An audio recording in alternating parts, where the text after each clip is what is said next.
Assalamualaikum warahmatullahi wabarakatuh. Perkenalkan, nama saya Zulra Absal dari RPL S1 Farmasi kelas B. Di sini saya akan menjelaskan atau memberikan sedikit materi tentang Universitas Muhammad Nasir dalam dakwah Bilhal di Sumatera Barat. Mengenal sosok pejuang Muhammad Nasir, dai pemandu umat. Muhammad Nasir Datuk Sinaru Panjang lahir 17 Juli 1908 di Kampung Jembatan Baukia, Alahan Panjang, Kabupaten Solo, Provinsi Sumatera Barat. Beliau merupakan anak ketiga dari 4 bersaudara. Ayahnya bernama Idris Sultan Sari Padose, orang juru tulis kontrolir di masa pemerintahan Belanda. Ibunya Khadijah dikenal taat memegang nilai-nilai Islam. Nasir belajar pada sekolah rakyat di Maninjau berbahasa Melayu. Ketika ayahnya pindah ke Bekeru, tinggal bersama pamannya di Padang. Masuk sekolah His Adabiyah yang dikelola Dr. Haji Abdullah Ahmad. Ketika di Solo dibuka His Negeri, Nasir dipindahkan ke His Solo. Tinggal dengan Haji Musa, saudagar yang cukup terkenal di daerah Solo. Sore hari ia mendalami pengetahuan agama di Madrasah Diniyah Solo. Malam harinya belajar mengaji Al-Quran dan bahasa Arab di surau. 3 tahun di Solo, setelah itu ia pindah ke His Padang. Pendidikan didukung oleh penguasaan kondisi umat, tingkat sosial, budaya umat yang dibaca dalam silabus halkalahnya. Tokoh cerdas ketika mengamatkan His, ia meraih prestasi istimewa, diberi kesempatan melanjutkan ke Mulo dengan beasiswa dari pemerintah Belanda. Di sekolah, belajar satu kelas dengan murid Belanda. Menamatkan Mulo Padang dengan prestasi baik, mendapatkan beasiswa ke AMS di Bandung jurusan Sastra Barat Klasik. Di kelas 2 AMS, ia sudah sanggup menganalisis pengaruh penanaman tebu dan pabrik gula bagi rakyat di Pulau Jawa dan berani memaparkannya di depan kelas.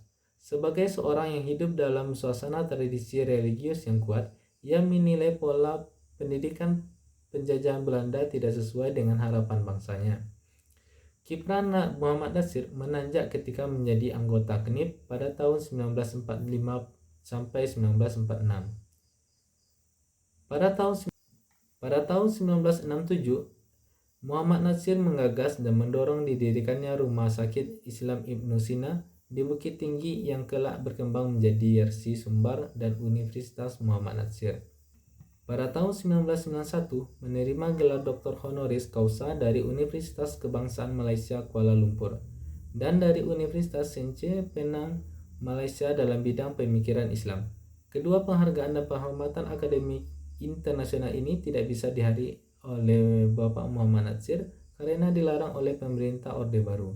Sesungguhnya dalam bidang akademik, Muhammad Nasir menerima gelar Dr. Honoris Causa di bidang politik Islam dari Universitas Islam Lebanon pada tahun 1967. Muhammad Nasir memang penuh peran khusus yang tidak bisa dilupakan oleh sejarah, umat Islam, bangsa dan negara, dan akhirnya mendapat gelar kehormatan dan pemerintah Republik Indonesia memberikannya sebagai pahlawan.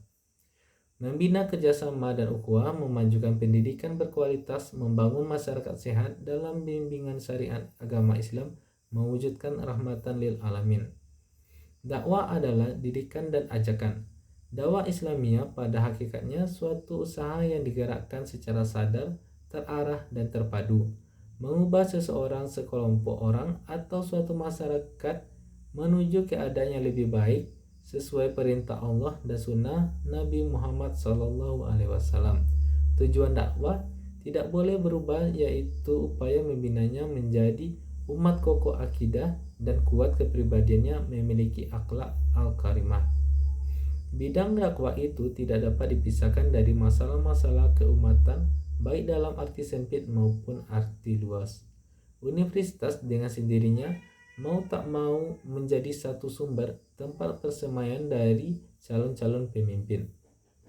Pesan-pesan Muhammad Nasir: apabila sasaran dakwah berhadapan dengan bantahan-bantahan atau rintangan dan tantangan, harus diatasi dengan kafiyah yang lebih baik, karena tugas risalah Islamiyah adalah mendatangkan rahmat bagi segenap alam. Sudah menjadi tabiat pembawaan, setiap risalah pasti menghadapi tantangan. Sekianlah paparan yang bisa saya sampaikan.